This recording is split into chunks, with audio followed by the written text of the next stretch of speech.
Vidím, že kočky má každý rád, je to zvíře, co má svůj řád.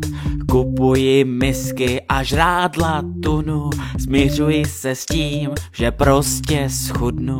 Jedu do útulku plný vášní, přece to s kočkou není tak vážný, tak doma pouštím to zvíře dál.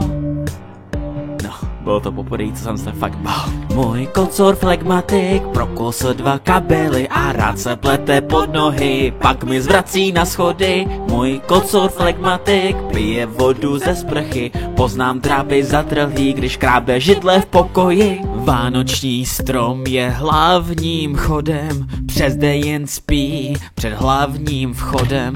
V noci mám jen chvilku ticha, jen když mi tak k noze čichá. Proč, vole? Hračky jsem skupoval z výplat celých, ale krabice z nich se mu více líbí. Spánek mi doprovází jeho jekot. No, co dodat? Je to jako kot. Můj kocor flegmatik prokousl 2 kabely a rád se plete pod nohy, pak mi zvrací na schody. Můj kocor flegmatik pije vodu ze sprchy, poznám trápy zatrhlý, když krábe židle v pokoji.